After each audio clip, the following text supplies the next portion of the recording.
Good morning. Welcome to the first episode of Inspirations in My Backyard. I'm your host, Chen.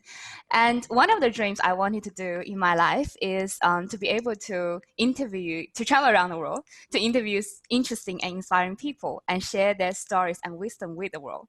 But in the past, I always waited. I feel like I want to get the time ready, that because English is not my first language and I didn't study media. But then people around me and the stories I read, it really inspired me that, there's no perfect timing. So I just need to get started.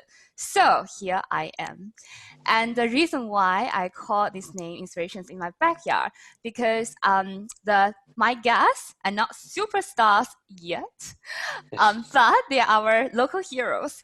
And I feel that they are so reachable and living around us. So I really want you to feel that connection and authenticity as well during our chat. So today, our special guests will be James Hatchman and Luke Karabatsos. Perfect. I hope I pronounced correctly. And welcome. And they are the founders of Voice of Health, a preventative mental health organization that has recently launched their free preventative mental health mobile app, which has been co-designed with lived experience, empathy, and peer support. It provides individuals with a safe space to be heard, understood, and empowered to speak to trained active listeners who can emphasize and support others through their mental health challenges. So really, really great cause. So thank you. Thank you. Appreciate it. And I'm not sure. I will take. We promise that no matter how famous, let's call it, we get, we will always make time to come back. If we need thank to. you. Quite interesting how you said English isn't your first language, but honestly, it's better than what I pronounce English. So really, that's kudos to you, and not so kudos to me, I guess. Oh, thank you so much for the early inspirations during the day, and I really appreciate that. No worries. So firstly, I think I would like you to introduce a bit of yourself, because I know both of you have very interesting background, and one interesting thing about you as well. Oof. Okay. All right. Do you want me? I'll go first, Lukey. There we go. Yeah, go. So obviously I'm James. My background is a little bit eclectic, as is Lukey's for both of us. I actually, funny enough, started in the property industry when I first left school, and was in that for maybe five or so years, mixed with a bit of travel inside that. A long stint traveling in that, and then I actually went from there and was a maritime warfare officer in the Australian Navy. So a little bit of a jump from wearing a suit every day to wearing a uniform every day. But I did that for roughly 2 years or so, and then left the Navy and transferred some of those skills into becoming a kind of emergency services trainer and doing advanced first aid, fire warden training, mental health first aid actually was one of those courses that I was teaching as well, and kind of utilized some of those experiences I had. And then I've known Luke for I think coming up on 10 years now. Oh geez, that sounds that makes me feel old now. How did you meet each other? We actually met through my brother. And I'm not sure what the story is about how Luke and Tom met, but I assume it has something to do with a night out drinking somehow. And then Luke kind of slowly molded into becoming basically part of the family. Wow. The third brother. That's so special. Well, the fourth. Don't forget G. The fourth brother. The fourth brother.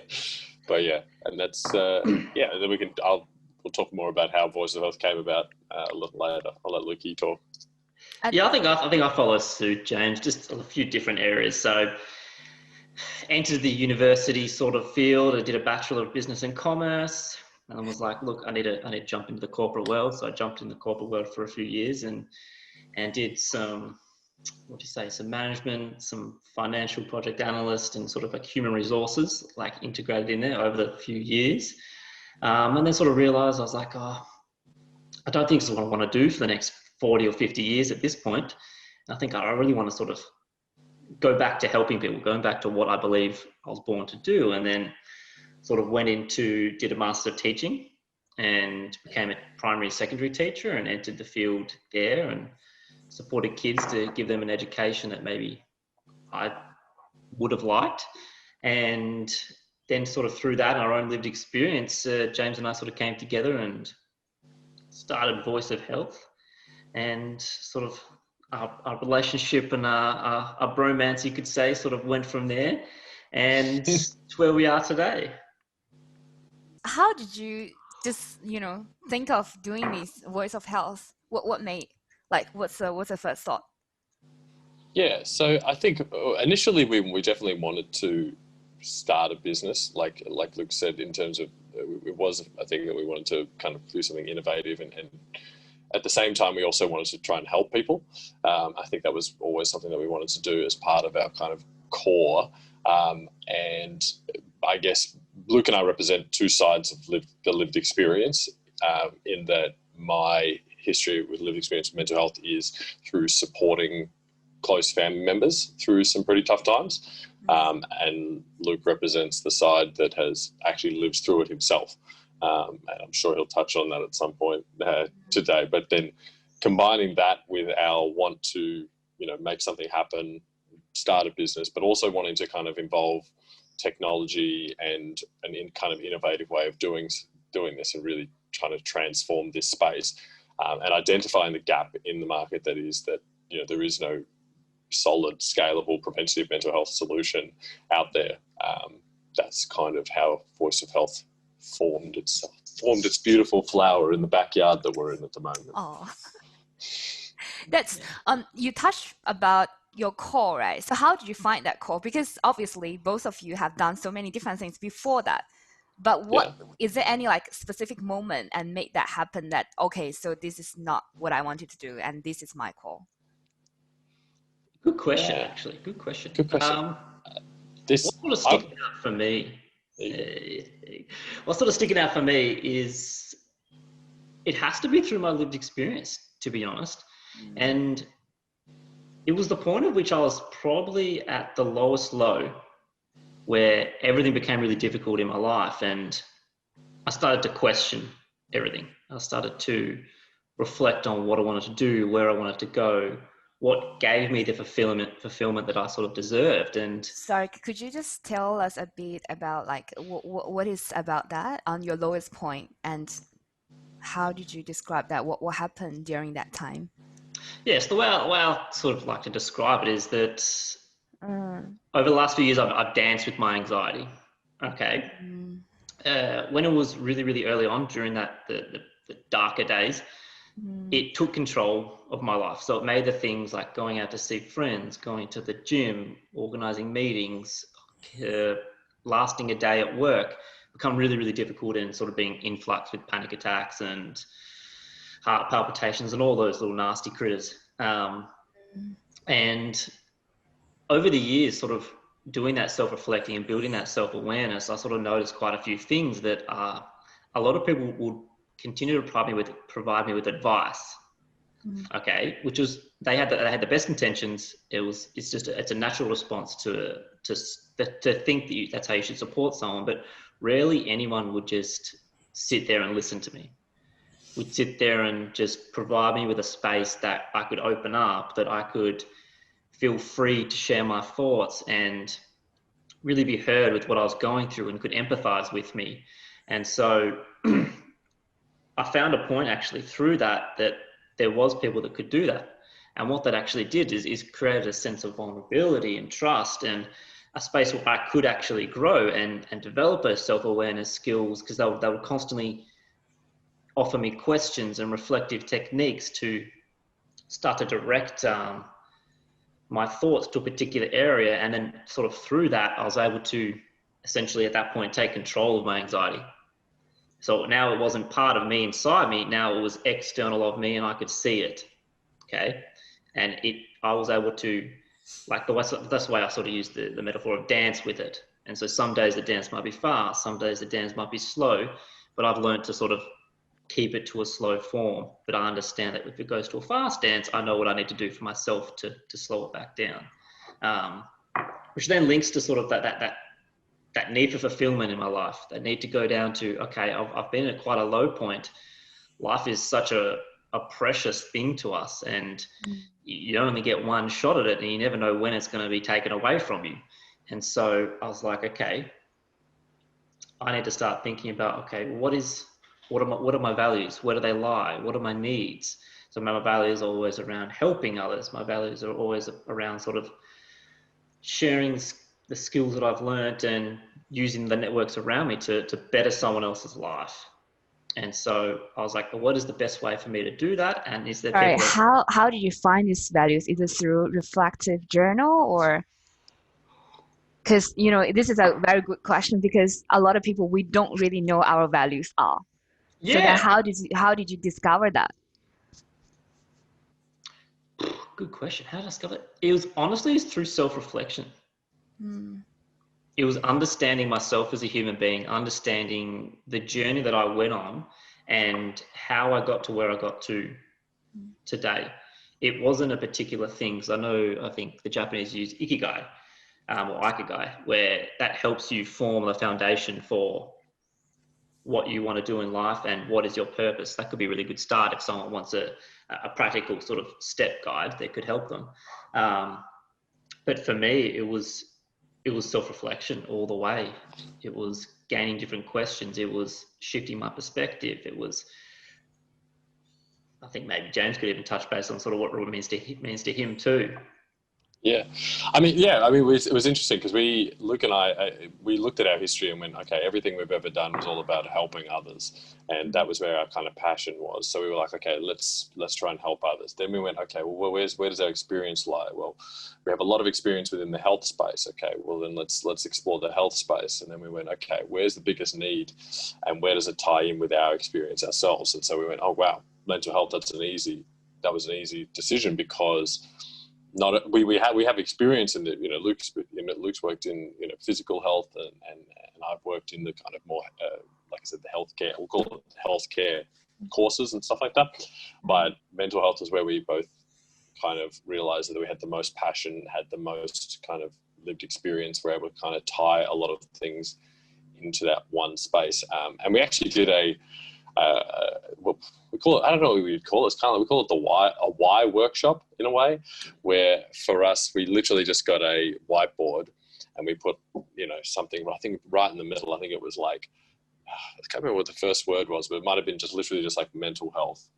And then then we just went, okay, then we wrote all these why questions around it, which is ironic because we now teach, when you're active listening, that you should probably avoid some why questions. But why questions for this particular purpose was really powerful for us, which is that we went, okay, so, why do we want to be in mental health? Okay, because we want to help others. Okay, well, why do we want to help others? Okay, well then, because, we care about individuals. Okay, why do we care about individuals? Because we want to make sure that others get the same feeling that we get when we're cared for or when we're listened to. Okay, cool. All right, and then why that? Well, we got to the end, and then the last part was, well, I believe everyone deserves equitable access to care.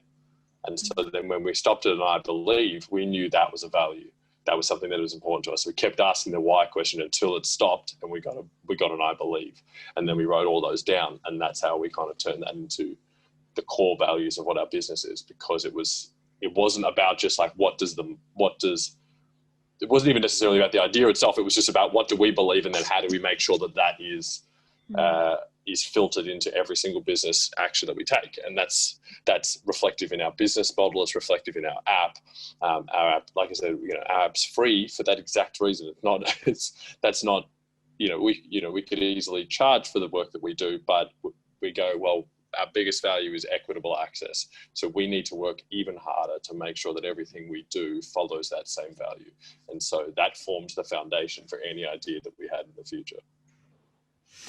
Yeah. That's so good, like a great thinking process, and you taking us through. And so then you emphasize about active listening, right? So that's part of your app. So why that is so important, and how do you make sure that those people are active listeners?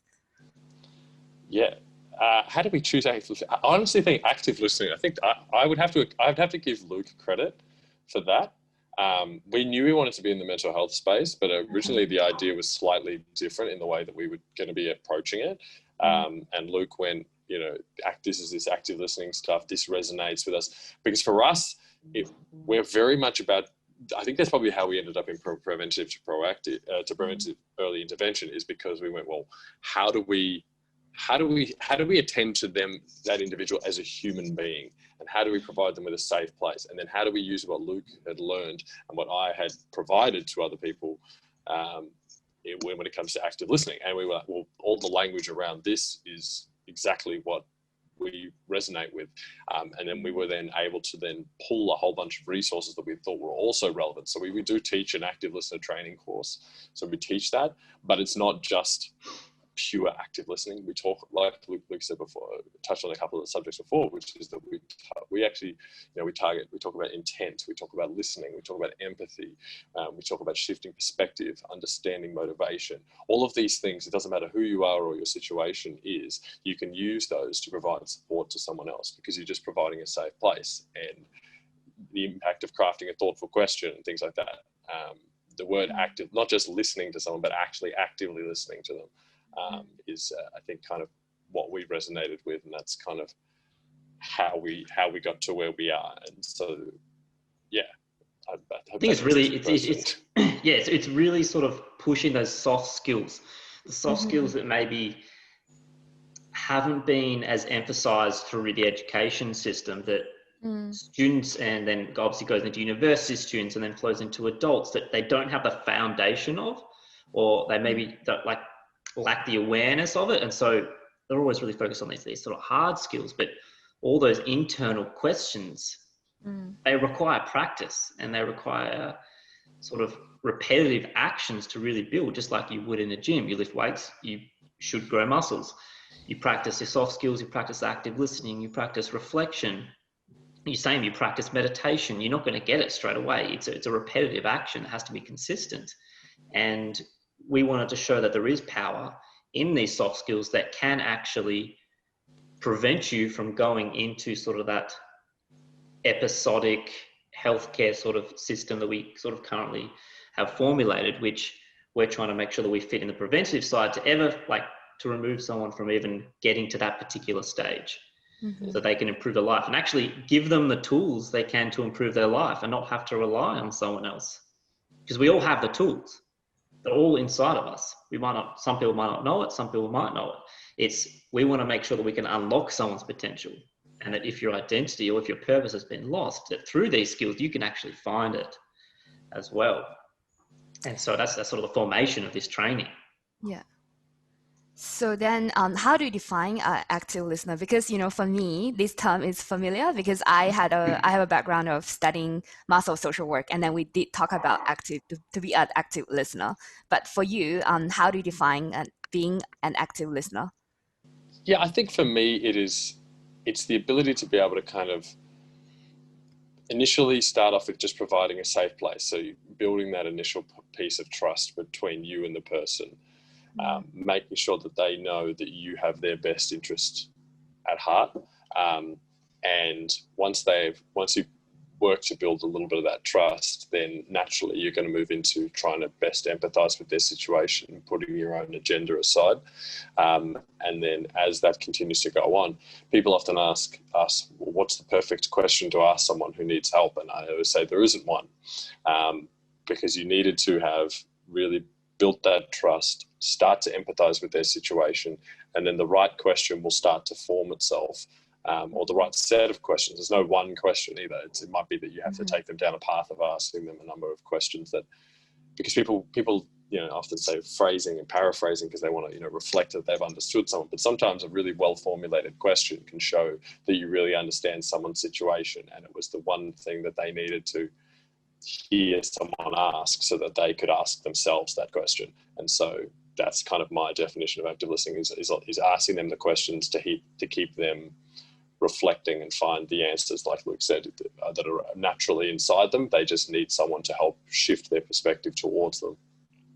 I think that's spot on. I think touching sort of on what James is saying as well, for me, it's really sort of wearing the other person's shoes. So removing your agenda, removing your biases, removing your prejudices, and really just focusing on that individual and seeing and feeling and knowing where they want to get to as a human being, and being able to co-succeed with them to get to that point.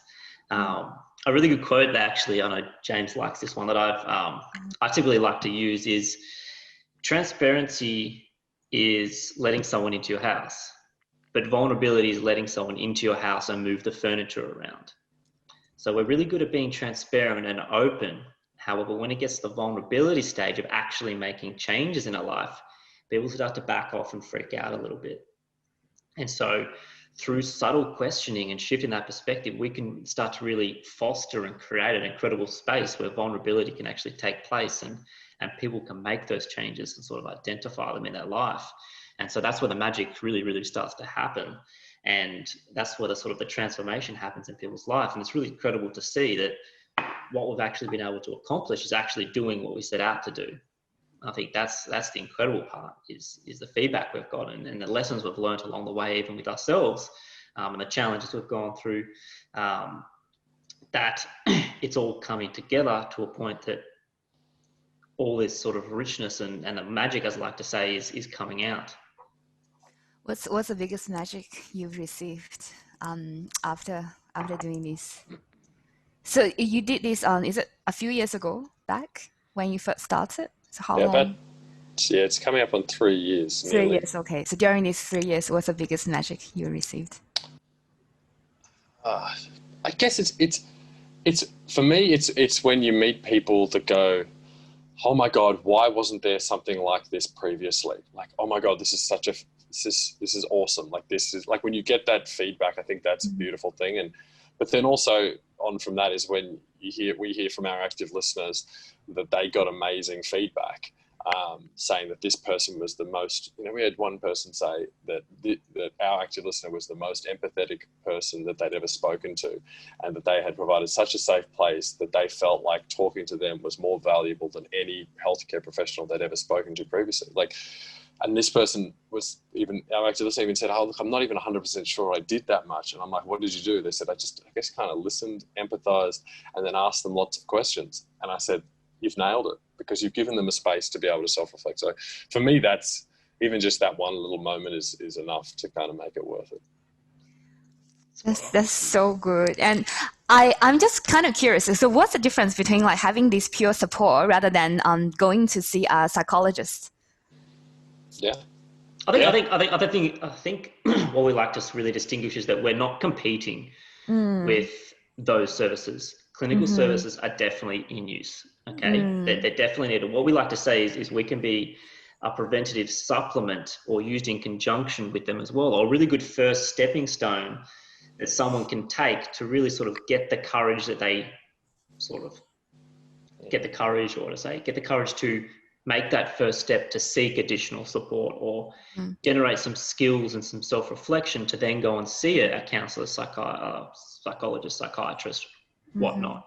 And so what we like to say as another example is you might have your psychologist appointment once a month, once every fortnight, once every 2 months. Obviously demand's quite high at the moment, and so that's becoming increasingly more difficult. But then what happens outside of the hours of your psychologist? You can't just ring them up, or they're not going to be as available as you'd hope for. And so we want to be that space where we are available. We're a scalable option, that someone is always there to listen to you no matter what the time. And we can really be used in conjunction with that to keep you grounded and to keep you sort of in a safe space up until maybe your next appointment. And so it's really complementing and supplementing that service too as well. And so that's sort of where we fit in that spaces, because we don't provide advice, we don't medicate. That's not the area that we're in, because we're preventative. So it's all listening, it's reflecting, it's perspective based. And I always feel like prevention is the most important thing, rather than, you got sick and then you have to ask for help, and that's much harder. So yeah, that's really good job that you're doing. And then my next question would be, how do you feel right now, like compared to the jobs you've done before? Well, yeah, I like to say it's the difference between waking up, because I used to work, I think both Luke and I have always worked long hours. That's not something that we've ever shied away from. But it's now that when you have to work a huge long day, or there's a hell of a lot of stuff to get done, it's not, oh gosh, got to get that done, it makes it much easier to push through maybe the tasks you don't like doing, because there's so much richness in what you do, because it's it's so rewarding, and it is what we want to do, and it's something we've created. So it's a lot of work, but it's probably more. We probably do more hours than we did ever before, but it doesn't feel like a chore anymore. You don't resent the work. You go, okay, this is something that is going to positively progress what we're doing, but also make a bigger impact. I think that's the thing, James. Yeah, is you fall in love with the process. Yeah, you fall in love with doing those tasks. You fall in love with the challenges you have to face, and and the hurdles you need to overcome. It's not the result that we're falling in love with. That's the outcome is great. It's the journey to get there, because that journey will never end. You'll be constantly innovating. You'll be constantly pivoting. You'll be constantly changing. That's sort of what I see with sort of up and coming entrepreneurs, is they need to remember to focus on the process. Because if you don't love the journey to get there, and you're really just focused on the outcome and getting a solution out there, and it's going to make this huge difference, that could be, I'm not sure about the happiest time. That could, and it can also feel like it's a lot further away than it may be, because you haven't embraced the process. You go, oh, I'm waiting for the outcome, and you're like, it's just out of reach all the time. Be like, if you enjoy the process, then when the outcome will be a byproduct of enjoying that process and getting that done, and it will come. But if you're constantly focusing on that, then it is good to have obviously goals and outcomes in mind, but I think love the process is the biggest thing. Don't just wait for the outcomes. Yeah, that's lovely, because life is a journey, right? But I always feel like it's so important to find out why you're doing what you're doing, and that's super important. And now what I want to do is let's looking back, because now we're living in the moment. So now let's looking back and to see what's the biggest lesson you've ever learned in your life so far. In our life? Oh wow! I was expecting in our time running Rusty Pulse, but in our life. I mean, yes. people always ask me that. No, my answer I always want to give is, well, I learned to talk. That was a pretty good lesson. But, as a toddler, learning to talk was pretty helpful. Most important, I think, for me, I mean, it's always hard to say what the most important one is, but an important one that I remembered was that everyone is just a person, which I know sounds super simple and basic, but for me, I think, and especially for a lot of young people who are looking to start, businesses, they go, oh, I don't know anything. And they go, I don't have any credibility. And the biggest thing was that everyone has to start somewhere. You have to, and a lot of people earned their credibility over time. And I mean, not to badmouth the Navy or anything like that, but I mean, my time in the Navy taught me that, like, just because there's a hell of a lot of gold on someone's shoulder doesn't make them any more of a person than you are. And that really helped me humanize a lot of people. And so that made me go, well, if they can do it, hell, I can do it. There was the final kind of ticking point, I guess, a turning point, not ticking point, final turning point for me to kind of realize, no, you know what, this is the time to do it. I'd always wanted to run my own business, but it was kind of like, that was a really big thing for me to learn. Was like, no, everyone's just a person. And it helps. And it helps us in business even now, because we go, CEO of that organization, we can talk to them. Of course we can. They're just a person. Who cares? They're all human. They're all human beings, and so I think that's a big thing for me. Oh, such a hard so question. good. I did on purpose. Damn, I had something a second ago. Sorry, Lucky. Oh, here we go. I can give you a second one if you want. Another thing is so people always say this, but surround yourself with the people that empower you and that match your values. like, I think that's so important for us. We know that we're not always right, but we're always searching for the right answer. I think that's an old Steve Jobs thing. But I think that was an old Steve Jobs mentality. But also, or one of his associates or something like that. But yeah, I think that's such an important difference in the mindset for us. Is Luke and I are never. We even have a thing which is called disagree and commit, which is that if it's the other person's expertise and they can present a good solution and good reasoning behind their decision, even if you disagree with it, you disagree and commit. If you can't come up with a better solution or a better way of thinking, so we commit to the right idea. Value here. Can I? Oh, okay, sure. Yeah, no, I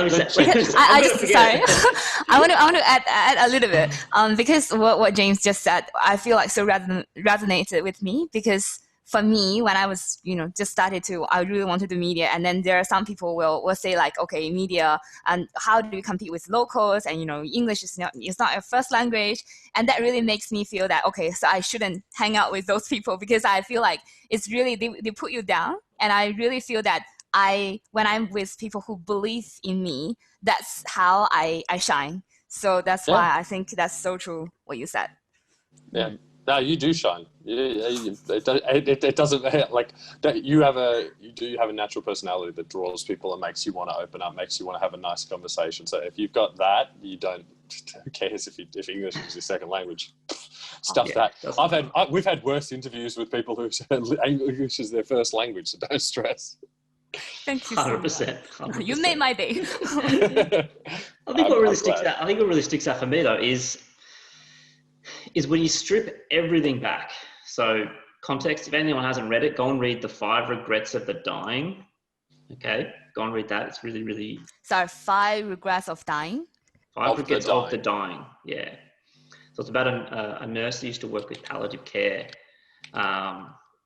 patients, and she interviewed them essentially on their deathbed, and she made a book, and you can read the summary if you want to, and it talks about, okay, what were the most common regrets. And so what really resonates with me is when you strip everything back, because we're all going to die at some point. That's what we all have in common.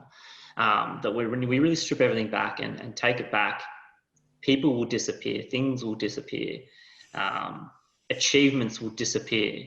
It'll all dissolve, and what will be left next to you on that bed is your family, is the people that truly care about you and love you and want to be part of your life. And so for me, the value is really making sure you foster those relationships, and that you keep family close to you, even if you have maybe some discrepancies or challenges in the past, that those are the people, or even your closest friends, that hopefully will be there for the rest of your life. And no matter how much success you have, no matter how much money you have, at the end of the day, those are the people who are going to bring that happiness and fulfillment. And so it's really important to keep sort of fostering those relationships and making an effort with those people, because you never know when it could be taken away off your end. So that's such a good saying. Yeah, I feel that's so true. Relationship is so important to us, because I do really firmly believe that we are human natures, like creatures. So we really want to be heard, like no matter which country you're from, and we always want to be heard and be loved, I think, and be understood. That's why to have people around, and that relationship just really makes the life difference. So thank you for sharing that. That's okay. And then what's the best decision you ever made so far? Best decision in life or in... Yeah, just so far. Yes, in life. In the whole life, best decision I made. I mean, professional career? Yeah. Yeah. So I've got a two-way tie between the best decision was to finally give it a go and start my own business, and also a tie with traveling for 15 months straight. That's my two. They're my two. 15 months. That's so cool. So you just travel. He's a little nomad. Yeah. I had 2 weeks. I had 2 weeks booked in Thailand with a friend of mine, and then I had 3 nights. Then I had a flight booked to London. and then 3 nights booked in London, and then had nothing else planned except for meeting Lukey in Greece. You went to Greece after that, didn't you? Yeah, that's where you started. Wow. Into Greece. Because I went to London, Amsterdam, Prague, and then met Lukey in Greece. And then from that point onwards, I just went wherever I felt like going, and then just said I'll come home when my money runs out. And that was 15 months later. That's so cool. And what made you decide to do that, like for 15 months? I think I had heard people say, like, I mean, I'd heard people talk about traveling and stuff like that, but I think I experienced it. It's funny enough, Mum actually took us to, because I think I was 20 when I left. And it's such a classic thing. It's such classic, sounds so cliche these days, but this is back 10 years ago. So, but yeah, Mum actually took us for a holiday. It was the first holiday she'd ever taken us overseas for. We'd always just done local holidays. We actually, funny enough, went to Bali, which is also very cliche. But I think that experience, I was like, I need more of this. And there was a person that I met while I was in Bali, and she was from the Netherlands, and she was traveling a little bit herself. And she said, you should do it. You'd love it. And I said, all right, I'll see you in the Netherlands. And so basically, yeah, then I was like, I hadn't really confirmed it, but I think it was maybe 6 months later that I decided to up and leave. And I'd been working so much already, not quite knowing what I was saving money for. I was doing 6 days a week and 5 nights a week. Wow. And so that then, turned into traveling. And so now I've covered a lot of mainly Europe, but also did South America and the US and Canada. I definitely have to 100%, James. So James, do you think you will encourage everyone to travel? Not with COVID. Please stay where you are for the moment. My biggest regret, I think my biggest sadness is that there's a lot of countries at the moment that are so heavily affected by COVID that it's going to be a while before you can even visit them. Like, there'll be countries in Europe you can visit, but there'll be countries in Europe that you're just not going to be able to visit for a long time, unfortunately, which is so sad because they're some of the greatest countries on the planet, I think, in terms of your travel experience. But I think once it's all okay and this is all over, then I would encourage absolutely anyone to go and travel, because we talk so much about perspectives, and I think that travel, I'm doing my best not to sound like a cliche person who has traveled, but it's not only does it shift your perspective on the world, not only does it make you more cultured.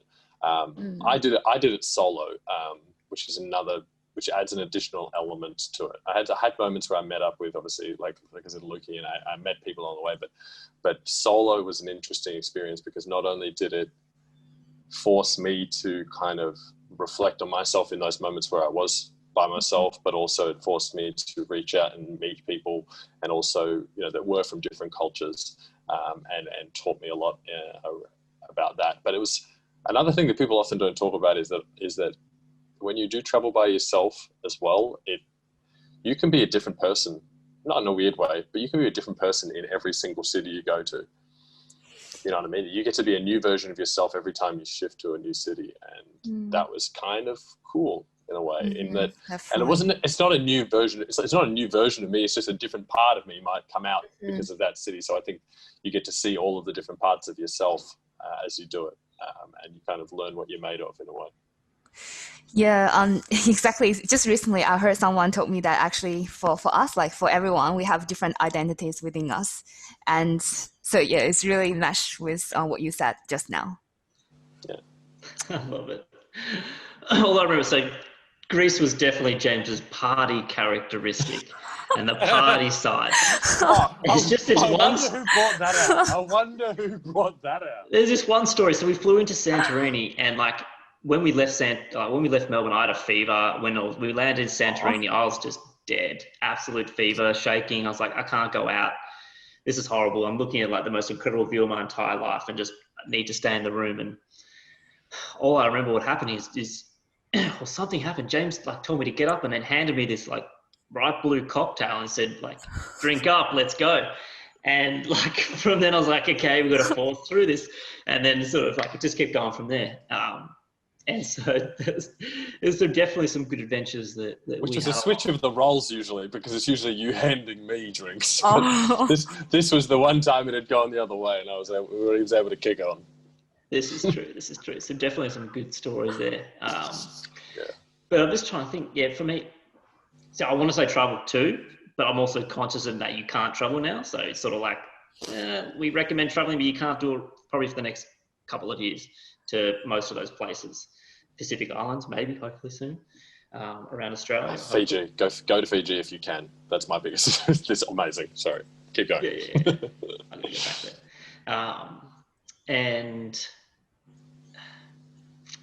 from the professional careers, definitely starting a business, but in the sense that actually persisting with the business. Everyone can start a business. Everyone has ideas, but to actually continue them and have that grit to persist is where the challenge lies. In that there's been so many days where James and I have just been like, why are we doing this? We could easily be starting a pancake stand and feeding the hungry. But it's really holding on to that why that you started out with and not giving up. If you really believe in this problem, if it's actually a problem that your solution solves, to persist and have someone there that can keep you accountable and lift you up when you need to be lifted up. I think that's why James and I work so well together, is that we have this intuitive sense to the point of which we literally typing the same thing or wearing the same clothes to meetings.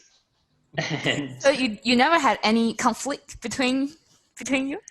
there's always conflict. Like naturally, there's going to be conflict. Is that we understand? How do you solve that? But it's not a personal conflict. So I think what we're really good at, James, is separating a friendship to a business relationship. In that when we're in a business mindset, questioning all of the questions are not coming as a personal attack. In that it's always to do what is the best decision for the business. So you didn't feel it's hard to separate friendship and partnership? Not really. I haven't struggled at all. Because I think, one of the things that makes it easier for us to know that to separate it is knowing that the other person has the business's best interest in mind. Neither of us are selfish when it comes to business decisions. You know, we trust each other, and so what that means is that when it comes to a disagreement, it's not seen as, like Luke said, a personal attack. It's just like what is best for the business. And if we disagree, it doesn't matter if we go, oh, no, that don't work. No, that won't work. It always ends up with, okay, so what are we deciding is best for this situation? Okay, cool. And then then we just move on. And that's it. And so that doesn't affect what I think of Luke as a person or as a friend or anything like that. It's we've purely had huge arguments. We've been like, yeah, of course. To the point where like we just don't agree. We're like, no, this is how it should be done. No, this is how it should be done. But it's understanding you can say something's wrong, but you need to back it up with evidence. You can't just be like, no, that's a horrible, shitty idea. You'd be like, what is your research and evidence to back up that claim? And what is your alternative? Don't just say it's horrible. Give me an alternative to help go forward. Because anyone could be like, nah, that's a horrible idea, but make it better. Actually do something. I think that's what we're on the same page is there's that trust and understanding that the business interests, what's best for the business is always in the back of my mind. And I think that disagree and commit thing is just, it's a really clever way where we're at now to be like, okay, I'm pissed off, but I'm going to put that aside and believe in what you say. Yeah. That's sort of, And we actually move on from things very quickly. Like if we just we could be like and then we just like, okay, cool. What are we doing next? It's like not like, oh, I've got to go to my room. I'll see you later. It's like it's not that type of situation. It's just like, okay, we've sorted this out. Cool, let's move on, and that's it. It's natural. The grit thing is so important. I think what Luke said is that if you know why you're doing it and you understand the values, then you will naturally be able to push through the bits that are harder much easier, and you'll be able to be more patient and you'll be able to push through it. Because if you don't have that, when it gets tough, you've got nothing to help push you forward. You've only got just, I know I need to do it. And that doesn't get you anywhere. It's, That's really good thing. And you mentioned about it. And I feel like both of you are all very rational. Think about, the right mix between rational and emotional is what we like to think. I don't know, something just sparked my mind, really jumping back to the one of the lessons you were talking about. Because I did the professional lesson.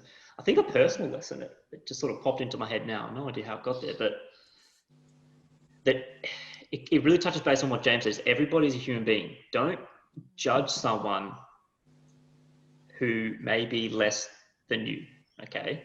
What I mean by that is you never know what someone's experiencing on the inside or behind the scenes. I could be doing this great front right now and I've still got my shit going on behind me. Is that you never know what someone is going through. And so you shouldn't be in position to judge them. And that's what we like to teach in active listening too. But beside the point is that everyone has their story. Everyone has their unique journey. And it's finding out about that. I think that's where that incredibleness lies, is that stories are really, really powerful, because you'll always see that someone's story, you can resonate with a particular aspect of it. We're all really, really super connected in that the experiences might be different, but there are similarities between us all. So that's sort of something sticks out. And it helps you understand the intent behind other people's thoughts and actions as well. When you think about their story and the fact that they're a human being. And also it just reminds me of living in this multicultural country in Australia, because that's what I learned, that to be non-judgmental, because a lot of times we have that culture, what do you call that word? So that mindset of each person, like a stereotype of each nationality. And then living here, it really made me feel like, oh, you shouldn't have anything about that, just getting to know that person without non-judgment. And that's something that's so important. I know we talked on this previously, but I definitely, when I was in China, understanding how when you go to a country and you don't speak the language and no one speaks your language, how hard it is, how uncomfortable you feel. And so that was a huge empathy sort of just like slap, that I understand now when individuals come to Australia and don't speak the native language. Like a lot of people maybe don't treat them the right way or with that respect because they just don't speak the language, but it is hard to navigate. It is extremely hard, and you have to be extremely patient from both sides. So that was a massive learning. But I also feel like every challenges really brings a lot of opportunities, and I feel living here for 7 years really made me grow as a person a lot, but also a lot of just kindness around just really makes me feel so empowered to do things what I'm doing now. I think you're lucky. You've got 2 homes now. Yes, I do. I have. Have you visited Melbourne before though? Only twice, but very short time. So. Okay. All right. Well, when you can finally come back to Melbourne safely, we'll make it a third home maybe for you. Oh, thank you. I look forward to that. Okay, next question is, what would you like to say to your younger self who just started or about to start his career? I think I'd like to think that we are still young. You are still young. Yeah, still young. Still very young. How old are you, if you don't mind me to ask you? 29. Yeah. And I'm 28. So. Oh well. About to be 29 very soon. We like to think of it as like a fine wine, as we like to say. We just constantly get better with age. I feel like I'm older than you, because this year I'm 30, and that's why I feel like will be the best gift I've ever given to myself. No, what water are you drinking? Are you drinking from the fountain of youth? Yeah, I was going to say, you look incredible for 30. Oh, thank you. We need to brand that. We can make a business out of that water. Yeah, exactly. What advice would I give to my younger self? I know it sounds so simple, but I would just say, like, you got this. Like, just remember you got this. Like you will get through this. You got this. Like, whatever this throws at you, you got this. Because at the beginning of my professional career, there was like, it's always like anything. You're like, it's just, you kind of don't know where to kind of stand. You don't know what to do. You're kind of a little awkward in the way you work, and you become more comfortable in the situations. And I would probably tell myself to maybe embrace more opportunities that came my way. I probably got a little bit too focused on kind of what I thought, and maybe wasn't as open to new opportunities back then. I think I became more open over time. But I would, just something as simple as just, you got this. It's fine. So good. Life motto there. You're gonna get that. You should get that tattooed on you. You got that's this. That's gonna be on my grave. It's on my gravestone. You got this. Anyone walking past is gonna be real depressed until they see my gravestone. Be like, you know what? I do got this. I got this. Good. I think for me is that you control your life. Everything you do is in your control. No one else's. Not what they say about you, not what happens around you. At the end of the day, you make the decisions for you, and no one else should impact that. Okay. And sometimes when they try to impact that, really they're just projecting their insecurities or vulnerabilities onto you, because they need to do, or they're afraid to do that work for themselves. So back to really you control what is in your power or circle of control. Okay, that's sort of the lesson that I probably like to say. You don't necessarily have to make decisions because someone else wants you to make decisions. But you want to please certain people in your life to go a certain direction. Okay, because maybe they're trying to project that onto you because they never made those decisions. And so it's really taking the step and being courageous and taking those actions. I love that example when it was a philosophy exam, and the question was, how do you define courage? And there was like, everyone was writing pages and pages of work and huge essays. And then one student wrote, "This is courage," and supposedly got full marks. So maybe think about it. It's hard to know. It's hard to know if it was real or an urban myth. I know, it's like. Awesome if it is. Or if that student was just someone that just took a chance and just like whatever.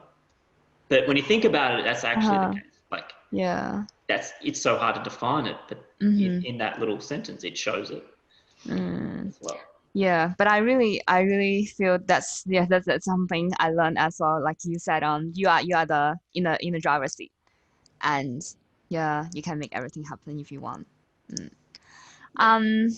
Thank you for that. And now we're going to our, I don't know, what do you call this? Like a quick answer time. So it's like rapid fire questions. Rapid fire. Oh, rapid fire questions. Yes. So are we going to start? Are you ready? Born ready. Okay. Whenever, born ready. Let's do it. This is gonna be interesting. Okay, let's do it. Who is your role model? Why? This is a rapid fire. This is rapid.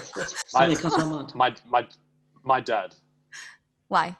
Because for me, he represents both the right mix of rational, professional, but also emotional intelligence.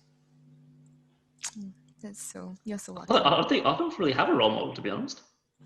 It's just it's an eclectic array. So for me, it's a bunch of different people who do different things in my life, and they offer different things. I can't actually pick a particular person that I'm drawn towards as being like, this is like, I worship you kind of thing. My mum is going to be at least going to flip when she finds out I didn't say her. Shout out to Torza as well, of course. But then I like anyone. I think anyone who's a visionary is also a big thing as well. Just first thing come to your mind, because cool, done. Okay, great, thank you. Next one. Do you have any good daily habit? Drink water. Water.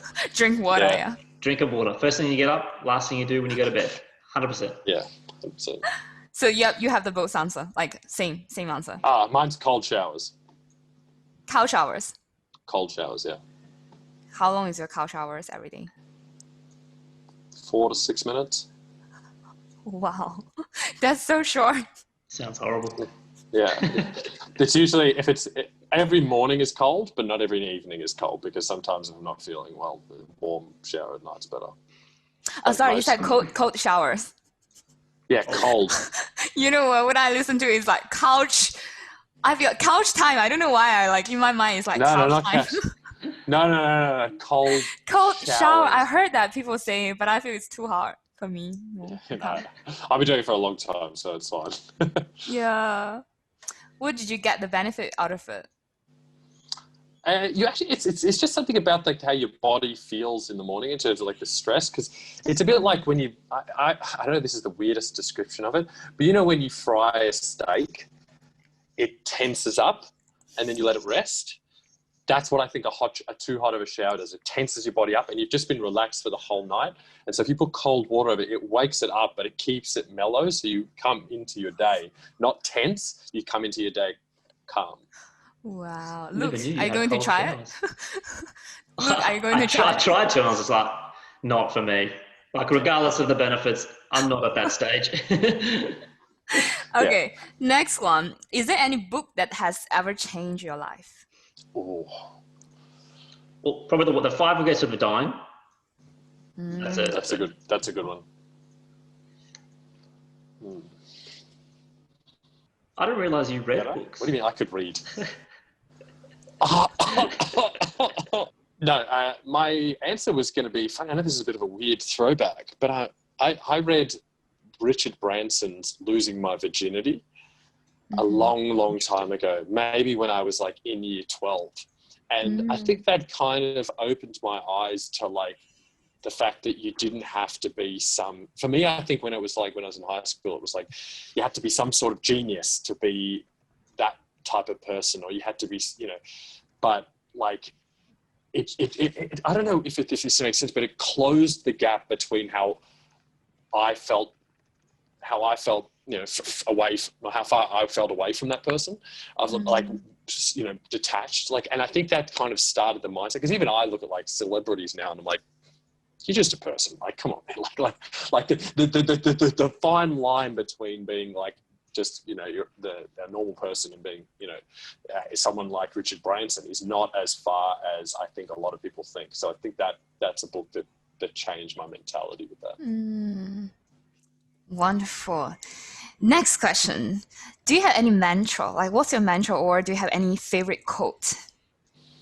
Yes, I do. What is it? One of mine is, everything will be okay in the end. If it's not okay, it's not the end. Oh, I love that. That's a good one. I gave you the vulnerability quote about transparency is letting someone in your house. Vulnerability is letting someone in your house and move the furniture. I like that one. Such a good one. I think a mantra for me is never lose hope. Mm. As soon as you lose hope, you lose your direction. You'll lose everything. So it's holding on to hope, and that you might not be there yet, but if you're moving towards something, try and be closer than you were the day before. But hope is definitely the one that sticks out. Yeah, definitely. Totally agree. Next question. What's your happiest moment this year? Probably the launch of our app, I'd say. Sorry, what is it? The launch of our app. Ah, yes. Yeah, probably. What do you that. feel when on that day launch your app? It was just, all right, thank God. that was more than anything. But it was also just right at the beginning of COVID, so it's like we couldn't really, shout it to the world.